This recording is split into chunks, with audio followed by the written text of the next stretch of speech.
Oke, selamat pagi semua. Saya Arif Setianto dari Universitas Amikom Yogyakarta. Hari ini kita akan bicara tentang analisis kelayakan pada perancangan sistem informasi.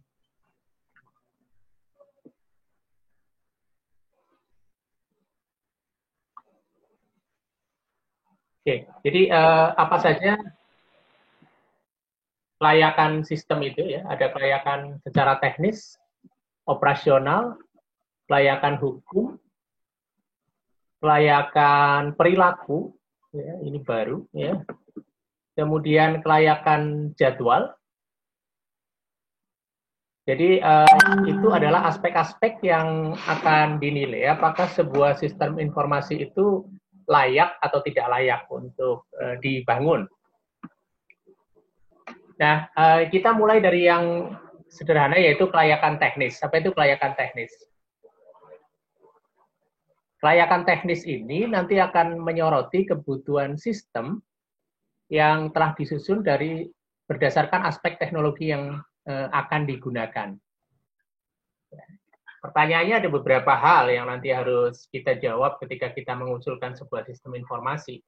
Misalnya, kemarin teman-teman mencoba mengusulkan sistem informasi presensi menggunakan sidik jari misalnya ya. Pertanyaannya adalah apakah sidik jari itu, pemindai sidik jari itu sudah tersedia?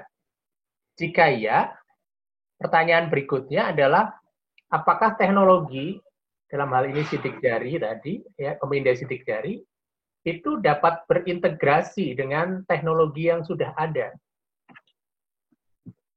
Jadi misalnya di dalam sistem yang sekarang ada database mahasiswa.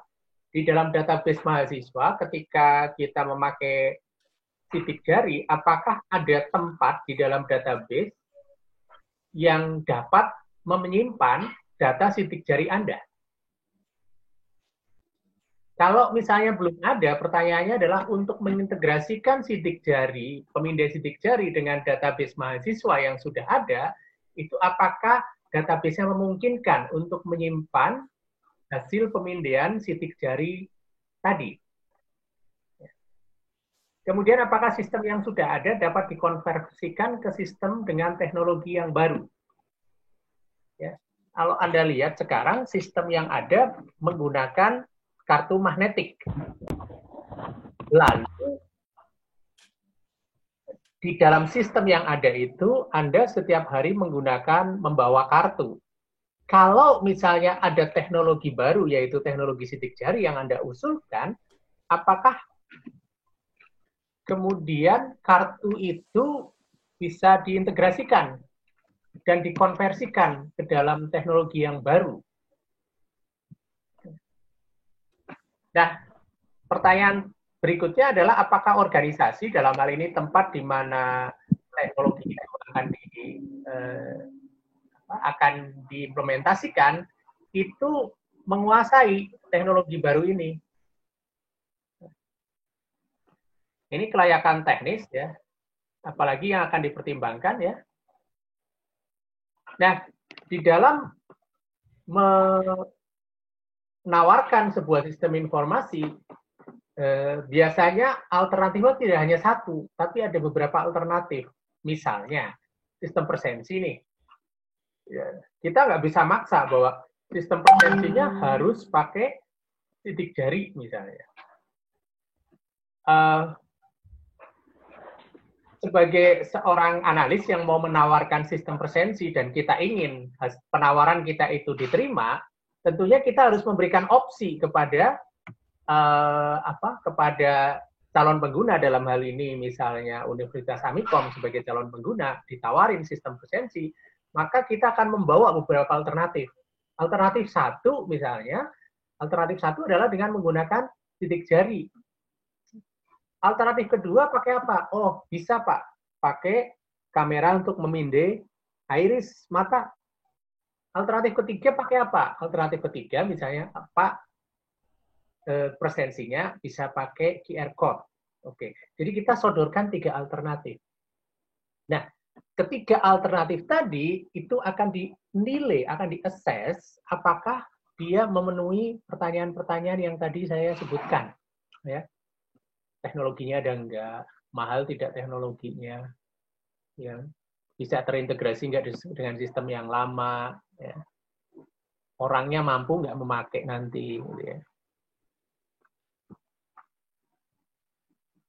Kemudian apa namanya, mampu nggak current teknologi di-upgrade untuk memenuhi requirement yang baru, yaitu dengan setiap alternatif tadi, gitu ya. Kemudian apakah kandidat sistem itu dapat apa namanya, merespon kebutuhan, ya,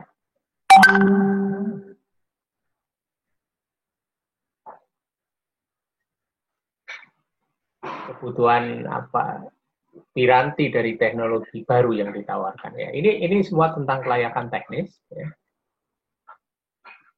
Nah, berikutnya ada kelayakan operasional. Jadi kalau misalnya tadi diusulkan 3 buah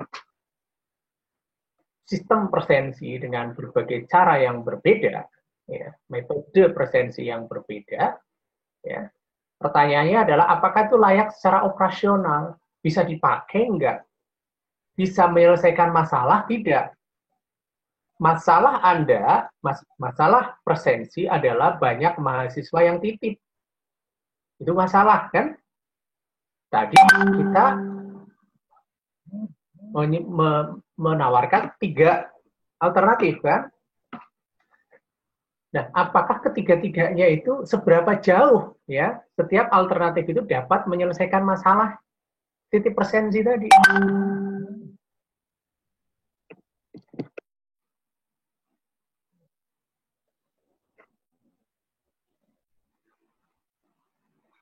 Kalau misalnya Anda mengusulkan sesuatu yang baru dan kemudian ternyata tidak dapat menyelesaikan masalah yang sekarang ada, maka tentunya secara operasional itu tidak dianggap sebagai satu hal yang apa namanya, operasional, gitu ya. Nah, apakah sistem informasi, ya, yang Anda usulkan tadi di setiap alternatif tadi memang betul-betul dapat menyajikan informasi yang benar-benar dibutuhkan oleh pengguna, ya, pada saat pengguna menginginkannya. Jadi kelayakan operasional ini akan menentukan apakah sistem yang diusulkan tadi, ya, setiap alternatif yang diusulkan tadi dapat secara efektif, ya, beroperasi, misalnya pakai sidik jari. Ternyata banyak loh di antara mahasiswa yang ternyata jarinya itu halus banget, sehingga pada saat presensi itu alih-alih jadi tepat tapi lebih sering tidak terdeteksi.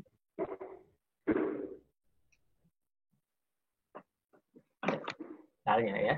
Jadi tidak layak nanti secara operasional.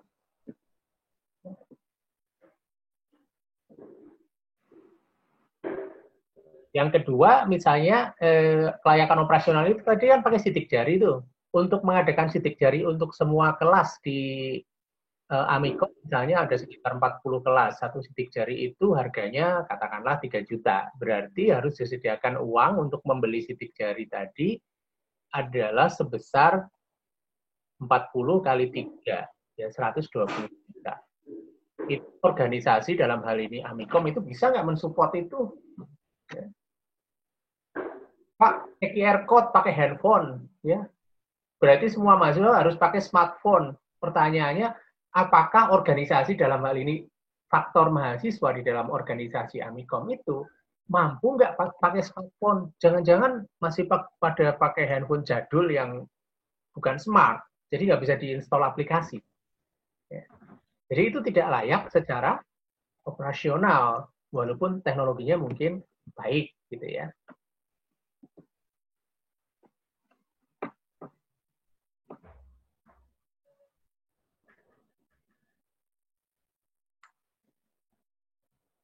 Yang berikutnya adalah menganalisa apakah user yang akan ter-affected, yang terpengaruh,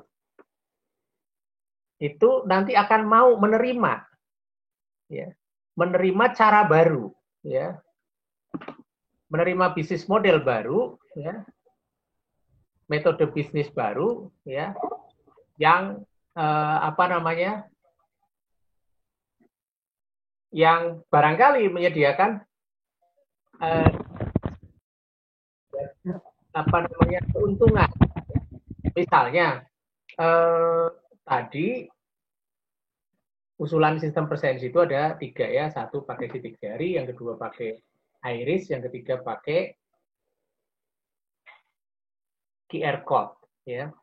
QR code ini nanti akan mengubah behavior mahasiswa dari yang dia itu ke depan untuk menggesek presensi, atau kalau sebelumnya pakai tanda tangan begitu, ya, menjadi menggunakan handphone. Berarti mereka ada perubahan cara, ya. Jadi Anda mahasiswa itu dipaksa berubah cara, ya. Kalau kita lihat behavior panjenengan, ya, di kelas-kelas biasanya masih ada loh beberapa mahasiswa yang lebih suka ke depan untuk memakai kartu mahasiswanya. Pernah menyaksikan seperti itu nggak? Pernah. Pernah ya. Kenapa ya kira-kira mereka kok nggak mau berubah ya?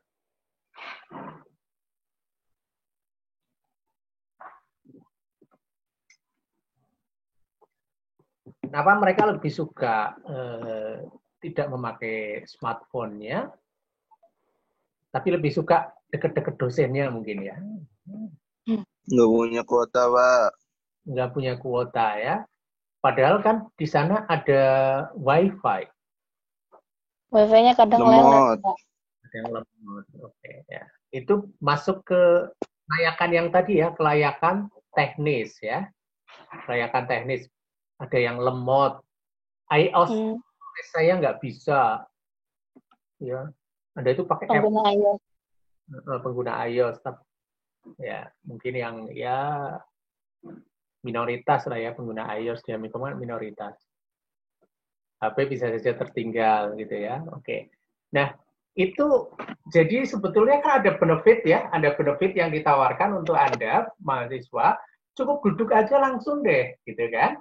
Tapi ternyata benefit ini tidak cukup untuk membuat Anda itu sebagai mahasiswa untuk berubah menggunakan sistem yang baru gitu ya.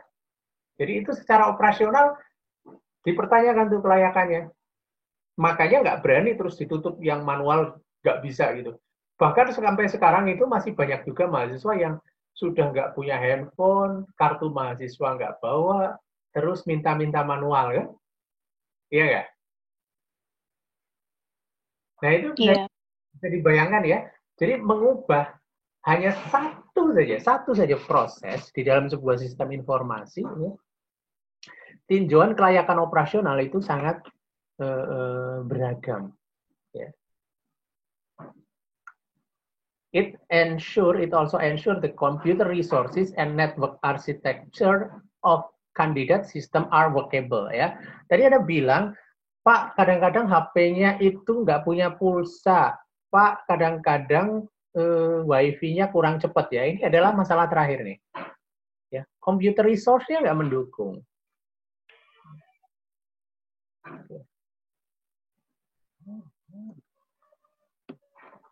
Oke ya, ini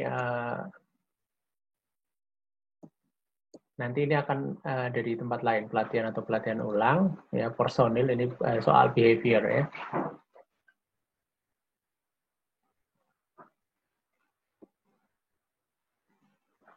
Nah, bagaimana behavior? Ya, behavior itu ya tadi sangat erat hubungannya dengan operasional ya. Behavior itu adalah aspek kelayakan perilaku. Ya. Kalau misalnya di Amikom itu mahasiswa yang pakai Apple itu banyak, ya mungkin sampai 80%, ya. Kemudian kita minta, tolong Anda yang pakai Apple, handphonenya semuanya ganti Android. Mau nggak? Kalau nggak pakai Android, nggak bisa presensi.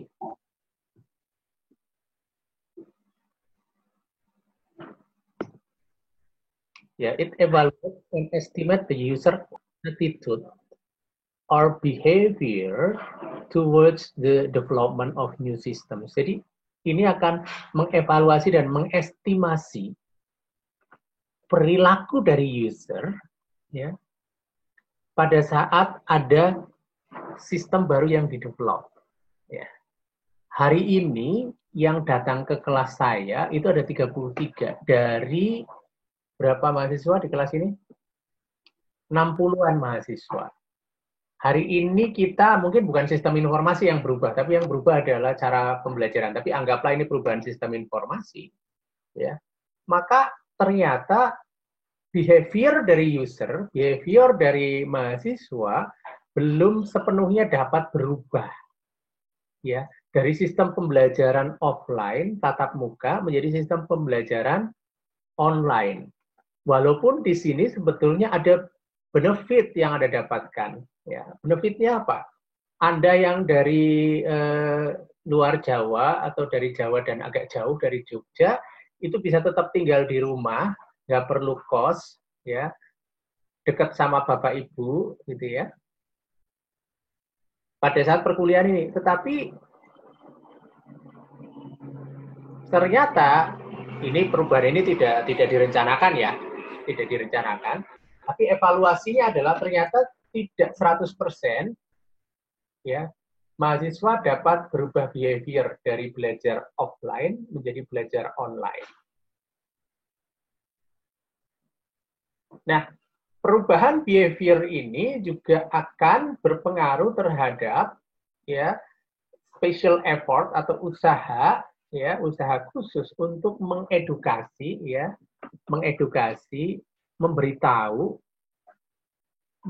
melatih kembali, mentransfer teknologi dan pengetahuan, dan mengubah in employees job status on new ways of conducting business. Jadi kalau misalnya sebuah sistem informasi itu berubah, ada beberapa orang yang misalnya kemudian harus berubah fungsi. Misal di Amikom nih, hari-hari ini karena kita nggak mungkin melakukan ujian tertulis di Amikom, maka untuk mendaftar Amikom cukup dengan ujian online. Oke? Di Amikom itu ada seksi ujian yang tugasnya setiap kali Anda mau ujian itu dimasukkan ke lab, lalu di lab Anda disuruh ujian, ya setelah ujian nanti dikeluarin nilainya. Si petugas ujian itu tugasnya membuka ujian, kemudian mengeklik tombol mengumumkan. Dengan ujian online sekarang, Anda bisa nanti tolong teman-teman atau adik-adik kelas Anda yang mau daftar ke Amikom, silahkan masuk ke pmb.amikom.ac.id, habis itu nanti ujiannya bisa langsung dari rumah di ujian pmb.amikom.ac.id. Semuanya dilakukan online. Lah, ini ada orang, ya, ada orang yang dulunya pekerjaannya ngeklik mengumumkan ujian, tiba-tiba nggak punya pekerjaan. Jadi jobless dia. Kira-kira orang ini akan bingung nggak?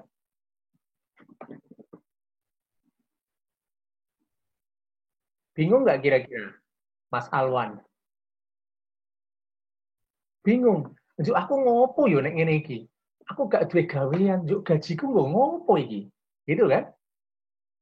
Nah, sehingga kita harus melakukan retraining kepada mereka. Mereka kita training lagi. Hei, Mas petugas tes, Anda sekarang harus saya training nih. Saya latih untuk alih-alih melakukan ngeklik membuka ujian sama menutup ujian, panjenengan saya training untuk menjawab pertanyaan dari calon mahasiswa melalui WhatsApp. Di training lah dia. Ya setiap kali ada mahasiswa yang mau ujian online, ketika ada pertanyaan, dia pakai WhatsApp. Ternyata calon mahasiswanya udah pinter semua. Jadi dia setiap hari itu nungguin WhatsApp, tapi nggak ada yang nanya. Ya, itu bisa terjadi. Lalu dibuatkan lagi pekerjaan yang lain. Apa ya? Gitu ya. Nah, jadi ketika ada sistem berubah, harus ada perubahan behavior atau perubahan perilaku dari pengguna. Ketika penggunanya harus berubah perilaku karena sistemnya berubah, maka akan ada perubahan. Bahkan di beberapa revolusi ini menjadi konflik. Pernah lihat nggak konflik yang terjadi karena adanya sistem informasi yang diterapkan?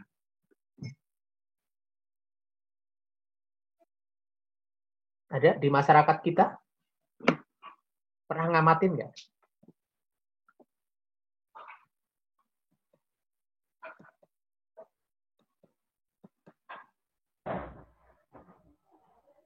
Maksudnya, Pak? Ada nggak? Ada. Ada apa, Mas Endi Kurniawan?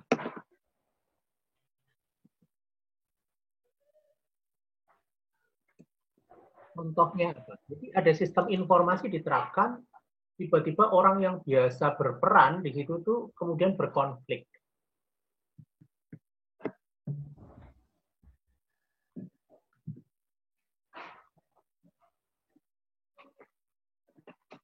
Ya, tadi sistem pendaftaran online ya tadi. Ya, kalau Anda pernah ngamatin di masyarakat, pernah nggak lihat ada ya Gojek dan ojek konvensional ya dipelirii sama ojek konvensional.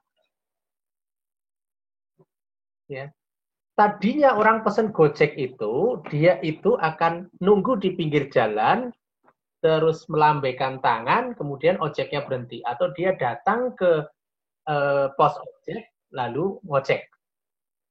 Tiba-tiba diterapkan sebuah sistem informasi baru, memakai aplikasi, di mana orang bisa pesen ojek dari handphonenya masing-masing. Ya. Akhirnya ini ada tukang ojek yang bisa berubah behavior.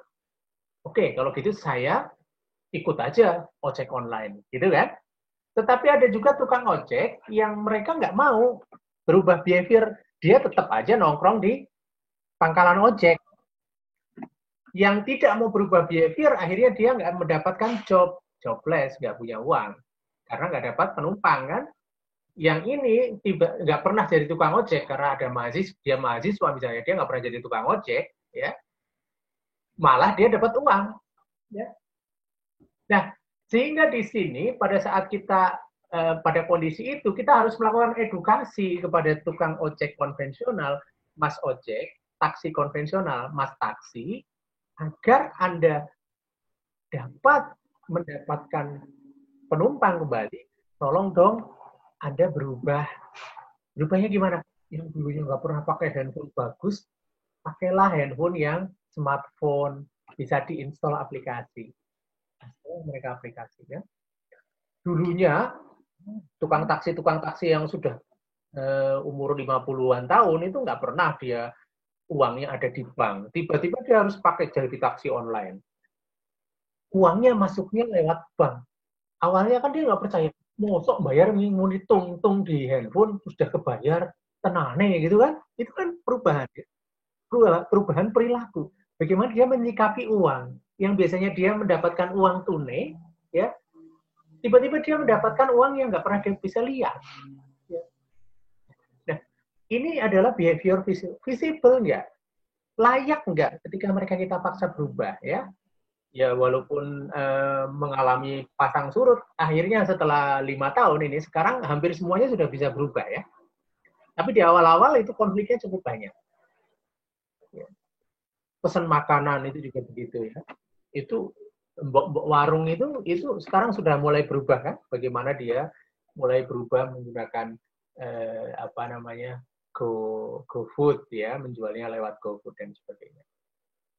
Behavior visibility ya, ini menjadi penting untuk saat ini karena teknologi sekarang itu sudah cukup banyak merubah behavior, termasuk Anda hari ini. Anda berubah behavior, Anda dipaksa berubah behavior oleh COVID. Jadi corona ini ternyata sudah mengubah behavior, nggak cuma Anda, saya juga jadi berubah. Anda bisa bayangin kalau saya ke kantor ngajar pakai kaos begini, ya. Kira-kira saya diseneni siapa?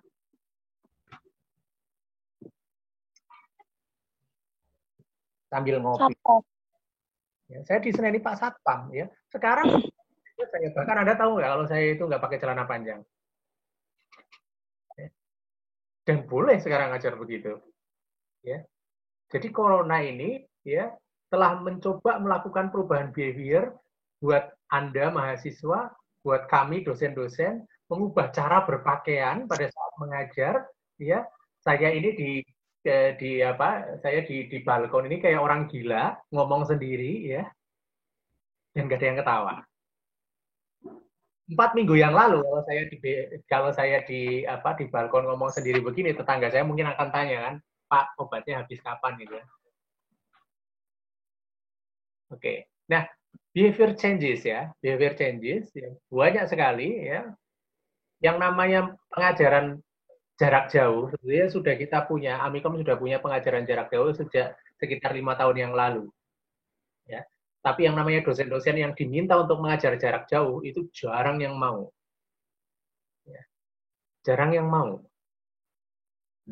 Padahal mengajar jarak jauh enak banget. Saya bisa ngajar dari parkiran, saya pernah ngajar bahkan di McD sambil sambil makan itu saya sambil ngajar online begini. Ya.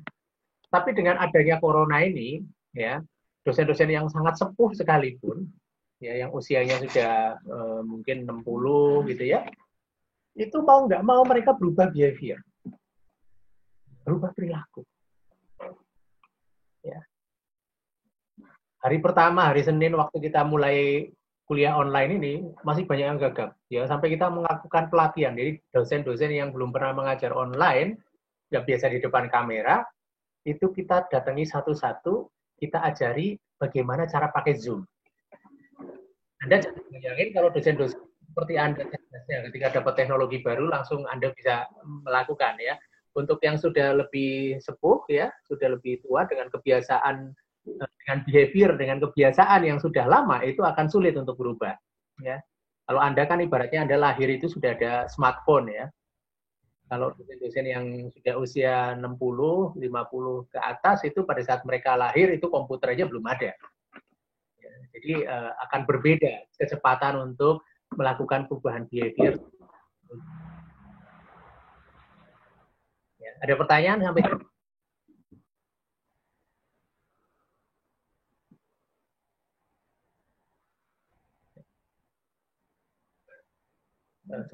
Ya, berikutnya adalah kelayakan schedule ya. Tadi kembali ke contoh sebelumnya, kita menawarkan 3 alternatif sistem presensi. Ya. Maka ketiga-tiganya nanti kalau dibuat itu akan makan waktu yang berbeda-beda. Oke, silakan yang mau nanya dulu. Stop di sini. Pak, gini, kan tadi tentang perubahan behavior feasibility. Nah, itu kan tadi perubahan dari yang biasa ke sistem informasi. Kayak Gojek gitu kan, contohnya. Di awalnya tuh dia nggak bisa pakai pesan online Gojek, tapi karena adanya sistem informasi jadi bisa lewat dari HP aja gitu kan. Nah, itu kan bisa diajarin si Pak Gojeknya yang dulu diajarin pakai smartphone itu kan masih bisa. Nah, kalau misalnya yang kayak penjual tiket pesawat, nah itu kan dulu tuh nggak ada sih yang kita bisa beli online, kan dulu pakai tiket-tiket di kayak pos-pos gitu, nanti kita belinya di kayak tempat khusus gitu, belinya ke situ. Sekarang karena udah adanya kemajuan, yang kantor yang biasanya buat beli tiket pesawat online itu tuh jadi tutup gitu loh Pak. Kan itu jadi kayak merugikan, dari udah dibuat tempatnya, udah dibuat kantornya buat beli tiket, tapi gara-gara ada itu sekarang jadi tutup gitu. Nah, gimana pandangan Bapak yang kan udah pernah buat ya aplikasinya kayak gitu. Pandangan ke orang yang dulu itu, yang dia itu kan udah lama jual tiket pesawat tapi sekarang udah nggak bisa lagi. Nah, jadi kan dia jobless. Minta pendapatnya gimana? Ya, jadi ada gium bahwa di dalam setiap zaman itu ada yang menguasainya, ada yang berjaya. Makanya kalau misalnya Anda pernah mendengar namanya teknologi disruption. Teknologi itu selain menguntungkan, tapi di sisi yang lain dia juga akan merusak. Lalu begitu, ya. Jadi kalau ada yang diuntungkan, pasti ada yang dirugikan di tempat lain. Ya, nggak bisa. Untung sama untung semuanya itu nggak bisa, ya. Jadi pasti ada yang naik, ya, ada yang naik, ada yang turun. Nah, pebisnis dalam hal ini misalnya pebisnis tiketing misalnya, atau pebisnis apapun, ya termasuk tadi pengelola Gojek, ada juga sampai sekarang pengelola Gojek yang sampai sekarang tetap tidak mau berubah, ya. Pengemudi taksi yang sampai sekarang tetap tidak mau berubah. Apa yang terjadi dengan mereka? Ya mereka akan terdisrupsi, akan ditelan oleh perubahan zaman, gitu. Kemudian hilang dari peredaran. Ada berapa banyak sih bisnis yang akhirnya hilang dari peredaran Jerman? Banyak sekali, nggak cuma soal tiketing. Saya dulu, mertua saya punya toko film. Film di depannya. Ya, pekerjaan kita adalah nyetak foto dari abstrak foto sampai nyetak foto. Sekarang masih ada nggak? Nggak ada kan? Matilah bisnis itu. Ya. Lalu apalagi yang sudah mati dan akan mati? Tempat ini penjualan DVD gitu. Peminjaman CD. Iya. Sudah mati sekarang. Apalagi yang mati lagi? Ada karaoke. Ya. Ada banyak sekali ya. Wartel. Semua ada pada zamannya. Nah, maka sebagai pebisnis, itu kita harus selalu siap untuk berubah. Jadi bukan teknologinya ditantang, tapi kita harus berada di atas teknologi itu sendiri. Sehingga kalau misalnya saya sebagai seorang tiketing, punya perusahaan tiketing saat ini, maka saya harus berinovasi kan. Apa inovasinya? Ya sudah, berarti sekarang saya tidak hanya bisa menjual tiket, tapi saya harus ikut bermain menjual tiket online. Kalau tidak bisa gimana? Ya berubah bisnis. Nah, di dunia ini perguruan tinggi pun akan sama. Hari-hari ini kita semua melihat bahwa perguruan tinggi sekarang semuanya jadi perguruan tinggi online ya. Kalau Anda sebelumnya mengenal ruang guru itu sebagai pelengkap, sekarang ruang guru itu menjadi sekolah utama. Anda bisa bayangin kalau setelah corona ini, katakanlah corona ini nanti akan selesai dalam waktu 2 bulan, 3 bulan, itu ada anak yang terus nggak mau sekolah. Untuk sekolah, gedung-gedung yang besar itu mau buat apa? Anak-anak besok itu lebih suka kuliah di rumah. Jangan-jangan nanti di Amikom ini juga mahasiswanya yang balik ke Amikom itu hanya separuhnya. Yang separuhnya, saya tetap milih di rumah saja, boleh nggak Pak? Kalau saya kuliahnya tetap online. Ya. Kayaknya kuliah offline Pak, gak mau online kayak gini. Mungkin nggak ada beberapa di antara kita yang kemudian nyaman dengan kuliah offline. Ya, ini sudah terjadi di mahasiswa saya yang S2. Ya, yang S2 itu yang mereka-mereka yang sudah sedikit lebih dewasa dari Anda, yang sudah keluarga di rumah, sudah punya anak di rumah, itu mereka sudah sekarang itu Pak, besok setelah nggak ada corona kita tetap PJJ ya, tetap online. Ya. Sehingga ruang kuliah S2 besok itu tidak akan kepake. Ya, you can imagine. Kalau misalnya nanti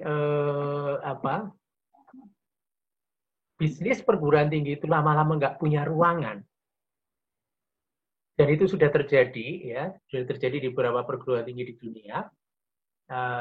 MIT sekarang sudah mengurangi ruangan karena perguruan lainnya sudah jalan baik.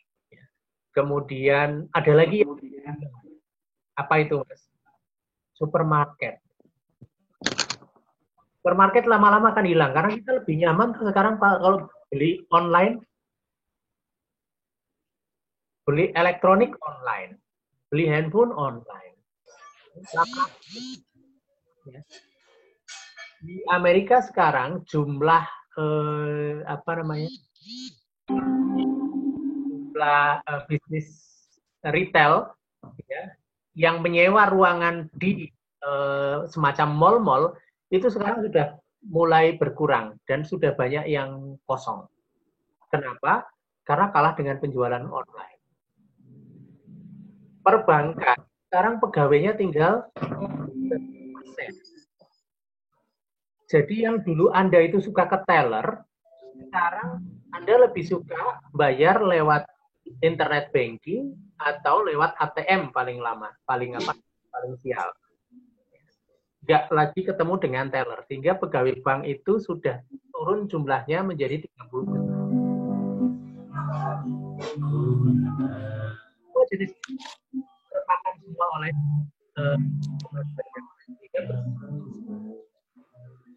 ketidakadilan yang tinggi di masa yang akan datang. Tapi beruntung bisa akan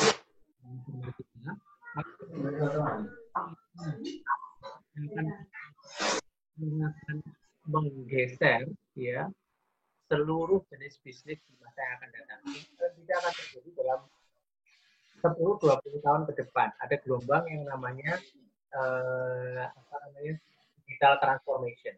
Ya, aktornya Anda harusnya. Jadi dalam 10-20 tahun ke depan adalah aktor-aktor yang akan melakukan digital transformation untuk warung, untuk perbankan, untuk tiketing, untuk apa saja.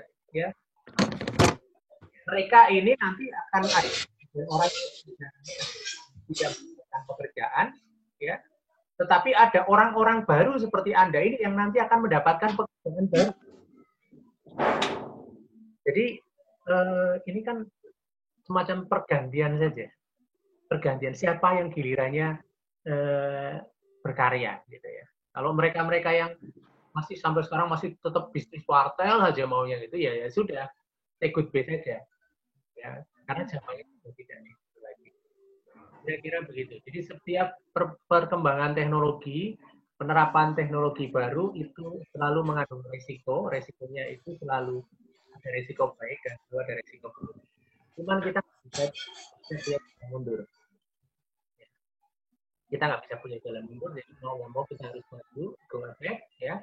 Siapa yang paling fleksibel untuk beradaptasi dengan model bisnis yang baru, dia yang akan survive. Kalau kita beradaptasi dari jadi apa namanya yang sekarang sudah tutup.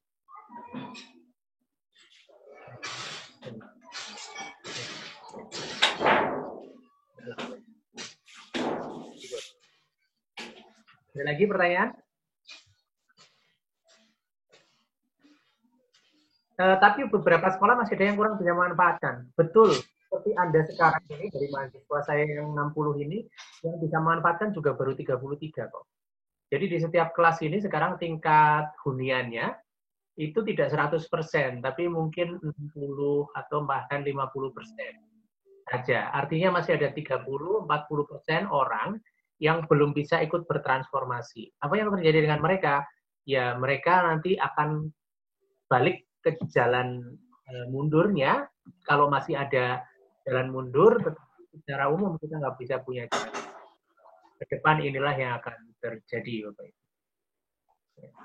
Jadi ke depan setelah WFH, setelah work from home, nanti kita bisa work anywhere.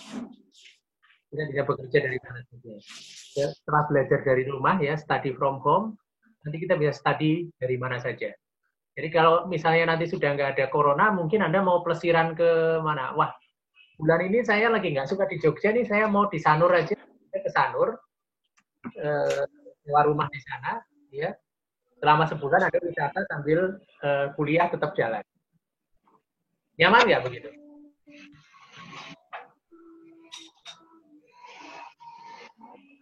Kurang nyaman ya, kurang nyaman. Nah, Bapak Ibu, setiap kali ada perubahan, maka ada masa transisi ya, ada masa transisi. Anda ini sekarang ada di masa transisi. Sayangnya masa transisinya itu dipaksa oleh keadaan. Pada saat masa transisi, ya, pada saat masa transisi pasti ada penurunan kenyamanan. Ada kenyamanan yang hilang. Nah, kenyamanan yang hilang ini kemudian nanti lama-lama akan diadaptasi sehingga sampailah pada tingkat kenyamanan yang baru. Gitu. Dan itu akan terjadi di setiap pelaku, ya, termasuk saya dan Anda. Saya saat ini juga nggak terlalu nyaman ngajar seperti ini karena saya nggak bisa berhadapan dengan Anda, nggak bisa memperhatikan ini sebetulnya mahasiswa saya ini sebetulnya ada apa nggak sih, Mas Rofi ini ada nggak sih, kan saya nggak lihat. Dia itu jangan-jangan tadi cuma login, setelah itu tinggal pergi. Tahu nggak kita? Nggak tahu, ya. Jadi saya nggak nyaman juga sebetulnya. Semua orang sekarang posisinya tidak nyaman. Tetapi dengan kita terbiasa, lama-lama nanti akan nyaman. Seperti pada saat Anda dulu atau tukang ojek dulu, pertama kali harus berubah dari ojek konvensional menjadi ojek online. Awalnya nggak nyaman. Awalnya nggak begitu percaya. Bener nggak nanti duitnya itu akan sampai ke saya? Wah, biasanya saya terima duit langsung. Kok ini tiba-tiba duitnya lama-lama nggak ada ya? Saya baru akan terima nanti akhir bulan. Iya coba kalau sebagai tukang ojek. Tukang ojek loh ya. Bukan Anda yang sudah biasa pakai sudah biasa pakai uang uang bukan uang kertas. Awalnya mereka nggak nyaman. Tapi lama-lama dengan berjalannya waktu 1 tahun, 2 tahun akan nyaman sendiri. Nah, itulah yang terjadi di masa transisi, ya, di masa transisi. Setiap kali ada pengembangan sistem baru, ada transisi. Tadi pada saat kita menerapkan ujian online untuk calon mahasiswa baru, ada transisi buat panitia ujian, ya, yang sebelumnya dia itu punya pekerjaan ngeklik, membuka ujian, ya, bukain lab, selamat siang adik-adik, pagi ini kita akan siang ini kita akan mengadakan ujian untuk masuk Amikom. Tiba-tiba dia nggak punya pekerjaan, nah, bingung juga kan dia, nggak nyaman itu. Ya. Yang namanya orang berubah itu selalu nggak nyaman. Anda yang nggak dari Jogja dulu, begitu nyampe Jogja hari pertama itu nggak nyaman. Gimana ya caranya cari makan? Gimana ya caranya ke kampus? Ini aku kok kayaknya susah ya, nggak hafal ke bis gitu ya. Awalnya nggak nyaman. Tapi setelah sebulan di Jogja, 2 bulan di Jogja, 1 tahun di Jogja, nggak mau pulang. Nggak nyaman. Ya. Jadi setiap perubahan itu akan menimbulkan ketidaknyamanan. Ya. Tapi yang berhasil siapa? Yang berhasil adalah orang yang siap untuk selalu berubah. Itu poinnya. Ya. Jadi kemajuan itu sebenarnya sama dengan perubahan, dan perubahan itu akan menimbulkan ketidaknyamanan. Ketidaknyamanan itu nanti akan terkompensasi jika Anda sudah menyesuaikan diri. Dan jangan lupa, ya, perubahan itu sertai juga dengan adanya iming-iming, yaitu benefit. Ya. Jadi di sini ya ada benefit, ya, ada possible benefit yang Anda atau siapapun peroleh. Ya, makanya kalau kita lihat bagaimana Gojek mencoba membuat Anda nyaman untuk belanja, ya. Gimana caranya biar Anda nyaman belanja? Ya sudah, awal-awal itu kalau Anda lihat pada saat diperkenalkan GoPay pertama, kalau Anda belanja pakai GoPay dapat berapa persen? 20% dikasih bintang, ya. Kira. Sehingga lama-lama Anda kan seneng ya pakai ya, dapat 20% dengan nominal maksimal 5.000 gitu. Saya senang 20% belanja 200.000. Ya. 200.000, pikir kan dapat 40.000, ternyata dapatnya 5.000. Ya, saya nggak lupa ngeliat bintangnya kan. Tapi kalau Anda yang biasa belanja 10.000, ya 20.000 akan menjadi enak sekali ya. Mereka kok mau-maunya ya ngasih 20%, ya. Yo, nanti kalau Anda sudah nyaman pakai GoPay, sekarang masih ada nggak 20%? Ya, masih ada nggak? Nggak ada. Ya. Karena Anda udah nyaman. Ya, jadi dinyamankan dulu dengan dikasih apa? Dikasih possible benefit. Itu yang narik Gojek, narik Gokar itu juga dulu dibuat nyaman ya. Setiap hari pertama itu 5 kali narik sehari dapat bonus. Ya. Setelah itu naik jadi berapa? 8 kali dapat bonus. Habis itu 10 kali baru dapat bonus. Sekarang 15 kali baru dapat bonus. Ya. Awalnya mereka diamankan dulu. Dikasih benefit dulu. Agar dia bisa mengkompensasi ketidaknyamanannya ya dengan benefit. Makanya Amikom ngasih Anda pulsa, gitu. Ngasih Anda apa? Data. Biar nyaman dulu. Ya. Tapi sekali lagi ini bukan satu perubahan yang direncanakan ya. Jadi nggak bisa Anda bandingin dengan Gojek atau GoPay yang memang berniat untuk mengubah sistem bisnis pembayaran. Ya.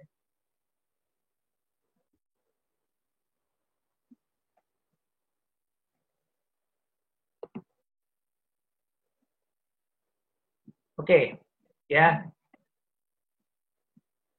itu kondisinya teman-teman. Jadi perubahan akan terus selalu ada. Ya. Bersiaplah dengan perubahan itu karena perubahan itu bukan sebuah pilihan, tapi sesuatu yang memang menjadi keniscayaan yang akan kita alami sepanjang kehidupan kita. Ya, oke, behavior visibility. Tadi sudah ya behavior visibility yang saya bahas panjang lebar. Ya. Jadi pasti akan ada yang untung, ada yang rugi. Oke? Ya, jadi berikutnya adalah schedule ya.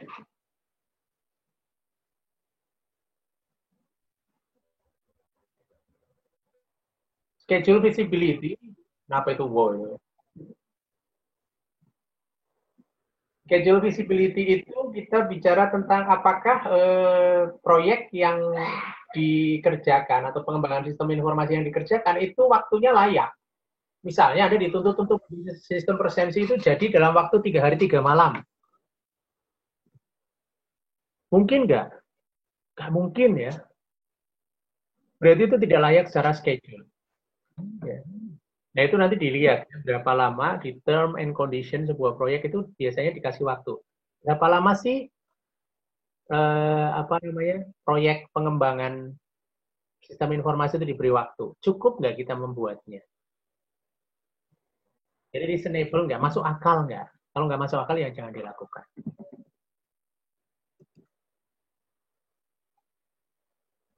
Layakan hukum itu kita setiap kali mengembangkan sistem informasi kita mesti melihat apakah itu nanti akan bertentangan dengan hukum atau tidak. Contoh misalnya sistem informasi perjudian. Kalau itu misalnya perjudian bola lah ya, perjudian tebak-tebakan siapa yang menang, siapa yang kalah atau skornya berapa. Kalau kita buat legal nggak?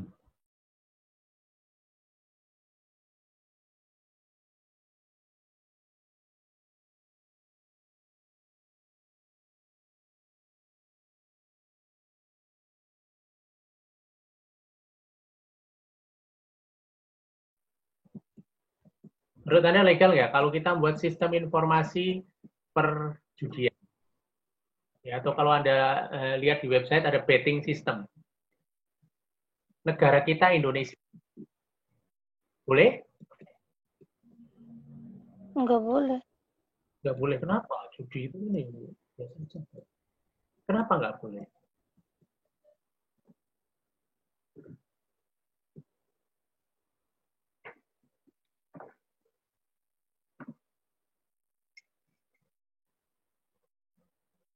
Ya, kalau judi itu adiktif, itu bukan soal kelayakan hukum, tapi soal kelayakan operasional. Kalau kita bicara kelayakan hukum, maka konsiderannya atau pertimbangannya cuma 2. Yang pertama adalah norma, yang kedua adalah aturan. Norma adalah aturan tidak tertulis, ya. Peraturan adalah undang-undang, peraturan pemerintah itu peraturan tertulis. Kalau di Indonesia ada salah satu pasal, salah satu hukum yang mengatur bahwa perjudian tidak boleh dilakukan, maka itu tidak layak secara hukum. Jadi kalau kita membuat sistem informasi perjudian, maka kita melanggar hukum atau kita tidak layak secara hukum. Tapi kalau misalnya itu dilakukan di jurisprudensinya di Inggris, ya, di sana ada nggak undang-undang yang melarang perjudian?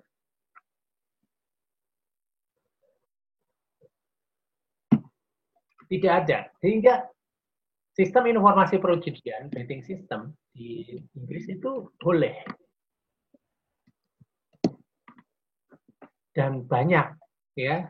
Nanti saya kasih tahu contoh websitenya, ya. Di Inggris itu boleh. Di Amerika boleh, ya. Tidak ada masalah. Ya, itu kelayakan hukum. Jadi kelayakan hukum nanti kita akan melihat pada dua hal, yaitu norma atau aturan tidak tertulis di masyarakat. Yang kedua adalah hukum. Ya.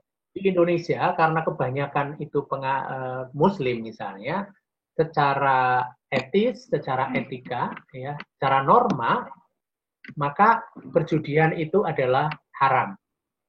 Maka mungkin yang Kristen, yang Protestan saya nggak tahu, tapi mungkin juga yang Katolik mungkin juga haram juga di dalam di dalam kitab mereka, gitu. Maka perjudian nggak boleh secara norma. Jadi di Indonesia perjudian ya, sistem informasi perjudian, bukan perjudian, tapi sistem informasi perjudian yang menjadi tidak layak secara hukum karena dua alasan. Yang pertama soal norma, yang kedua soal aturan. Ya, saya nggak tahu tapi undang-undangnya. Nanti kalau misalnya Anda membuat kelayakan hukum, maka secara studi kelayakan disebut undang-undang yang membolehkan dan yang menidakbolehkan sesuatu urusan yang akan dibuatkan sistem informasi. Misalnya, kalau misalnya kita membuat sebuah aplikasi presensi saat ini, misalnya menggunakan menggunakan handphone, kemudian kita setiap kali ada presensi kita foto Anda jedet, ya, di Indonesia, boleh nggak? Jadi Anda kirim fotonya setiap kali Anda presensi, boleh nggak?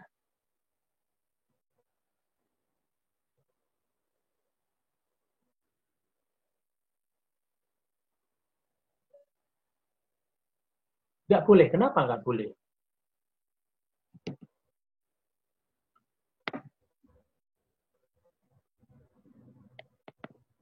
Undang-undang nomor berapa yang mengatakan bahwa Anda tidak boleh ngirim foto?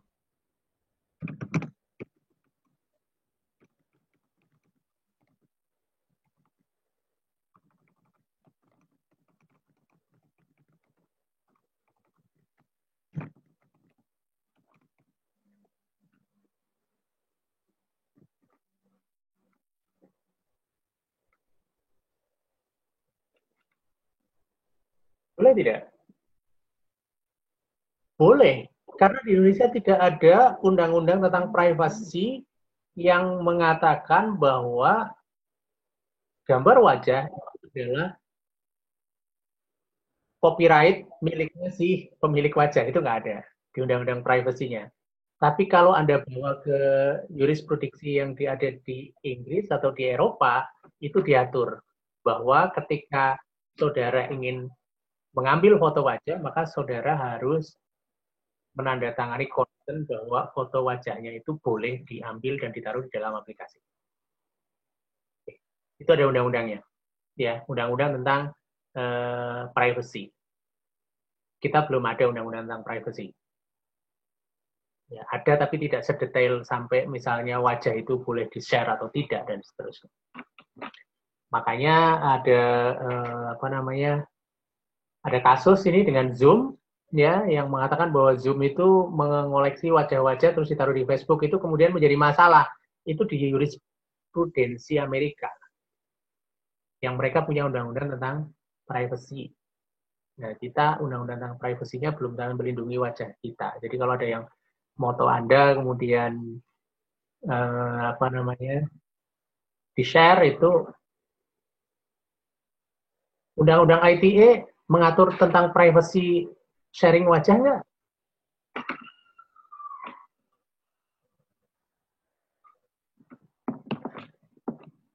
Ayo, dibuka undang-undangnya ya. Artinya begini nanti ya, Anda mengatakan boleh atau tidak boleh, Silakan dicek undang-undang mana yang melindungi itu, yang membolehkan itu, dan atau tidak membolehkan itu.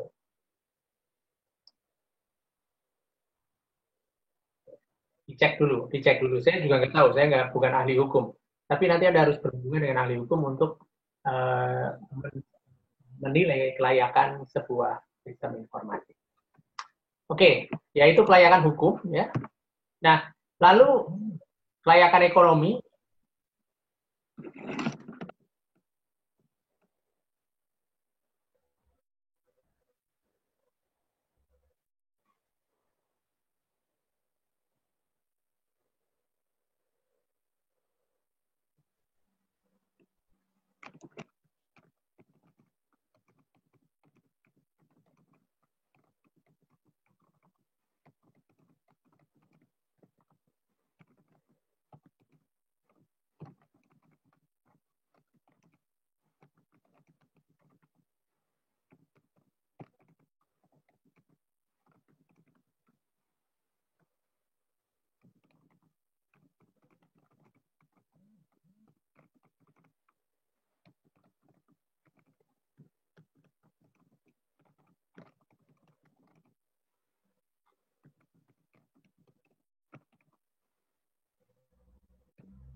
Ya, jadi bagus Anda sudah mulai tentang diskusi tentang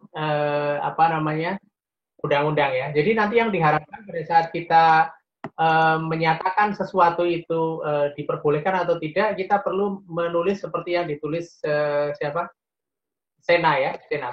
Menurut pasal 26 Undang-Undang ITE bahwa sharing wajah itu penggunaan data pribadi itu harus atas persetujuan yang bersangkutan. Oke. Ya. Lalu pertanyaan berikutnya kan, ada definisi nggak tentang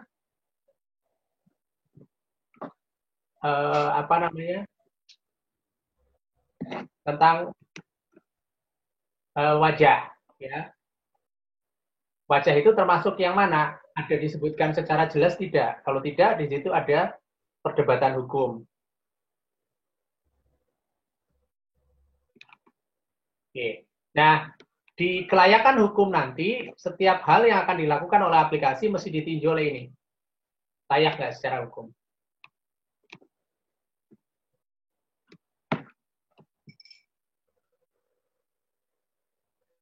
Oke, kita move on ke kelayakan ekonomi ya.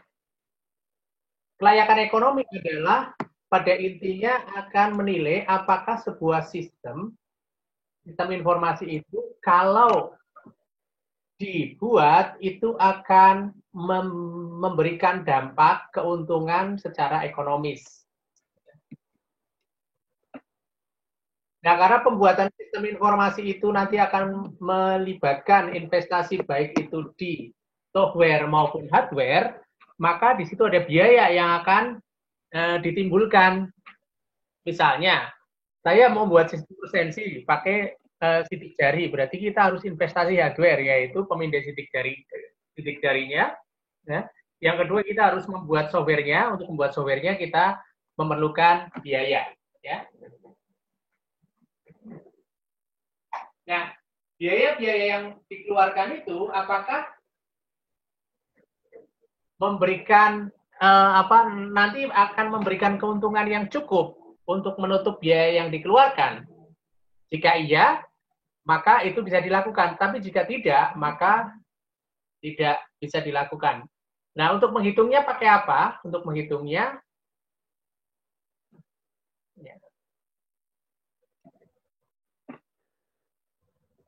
ya masih dipakai analisis biaya dan manfaat. Ya. Jadi biayanya berapa, manfaatnya berapa. Ya.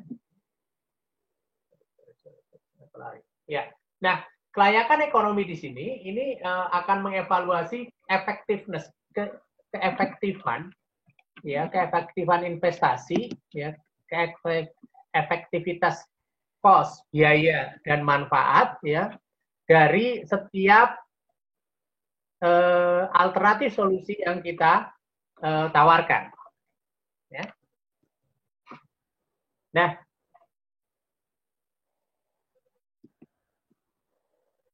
sehingga kita mesti tahu benefit atau manfaat bersih dari setiap kandidat usulan kita. Jadi, manfaat bersihnya berapa sih untuk pakai QR code?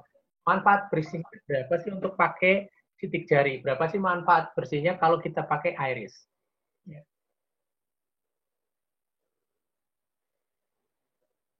Nah, sehingga si calon pengguna dalam hal ini misalnya memberikan beban kepada Amikom untuk investasi sistem presensi ini, mereka mendapatkan estimasi, ya, mendapatkan estimasi bahwa solusi yang ditawarkan itu ekonomis, layak lah ya, worth it gitu kalau orang bilang ya, worth it itu layak untuk diambil.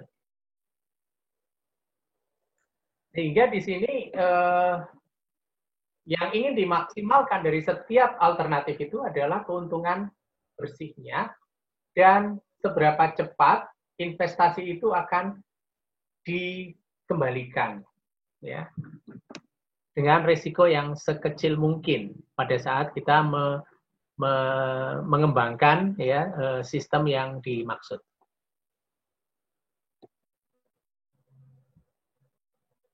Nah, ada beberapa metode kuantitatif untuk menghitung kelayakan ekonomi. Ada analisis payback, ada analisis net present value, ada analisis return of investment. Ya, nanti akan kita pelajari sekaligus kita melakukan simulasi, ya, studi kasus. Mungkin kita akan pelajari besok, ya, kita studi kasuskan. Lalu bagaimana kemudian kita mencoba menilai masing-masing kandidat ini kelayakannya, ya. Jadi ini caranya. Jadi misalnya tadi kandidat 1 itu isinya menggunakan sistem informasi presensi menggunakan sidik jari. Sistem informasi presensi menggunakan iris, pemindai iris, ya, pemindai iris mata. Yang ini menggunakan QR code. Ya, jadi ada 3 alternatif. Kita taruh di sini. Alternatifnya bisa banyak, ya, cuma 3. Kalau Anda punya 4 atau 5 ya akan lebih bagus. Sehingga nanti calon penggunanya punya pilihan. Ya. Nah, lalu masing-masing dinilai operasionalnya gimana, teknikalnya gimana, schedule-nya gimana, ekonomiknya gimana, hukumnya gimana. Ya, kemudian tadi ada visibility, behavior-nya gimana, behavior visibility. Ya. Itu masing-masing dinilai. Gimana cara menilainya? Ya, ini matriks studi kelayakan, tadi yang kita sebut sebagai matriks studi kelayakan. Ini nanti di sini masing-masing bisa diberi bobot. Misalnya operasional itu akan kita beri bobot 30%, teknikal 30%, ekonomik 30%, schedule 10%. Hukum berapa persen dan seterusnya, ya, ada 6 atau 7 tadi, ya. Masing-masing boleh diberi bobot yang berbeda-beda. Kemudian masing-masing dibuat skor. Misalnya skornya ini masing-masing adalah 100. Dari operational visibility, kita bisa antara 0 sampai 100, misalnya secara operasional untuk yang pertama pakai sidik jari, itu dinilai skornya 60. Jadi antara 0 sampai 100 dinilai 60. Siapa yang menentukan? Ya, kita sebagai analis yang akan menentukan berapa skornya. Technical visibility dinilai antara 0 sampai 100 itu berapa persen kelayakannya. Ya. Kemudian ini adalah kelayakan ekonomi, ya, kelayakan ekonomi, biaya development-nya, kemudian payback period-nya, net present value-nya, dan kalkulasinya nanti ada di besok kita lihat dengan studi kasus, ya. Kalau biayanya besar, waktu kembalinya lama, kemudian net present value-nya itu kecil, itu nilainya akan kecil. Ya, kita lihat ini, ya. Nah, nanti dari sini ini nanti nilai ini 60 dikalikan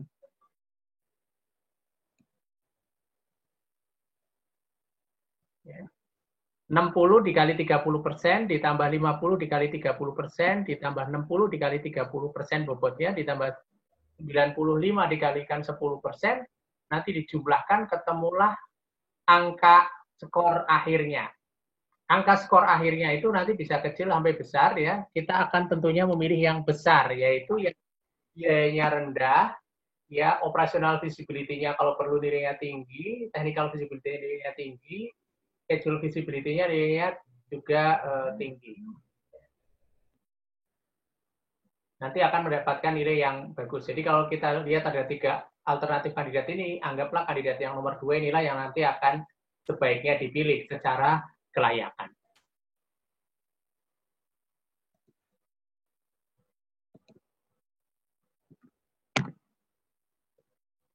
Oke, nah studi kasus kita akan bahas besok. Sekarang saya sudah bisa share presensinya ya, saya share lagi presensinya dan ada kuis sedikit di situ.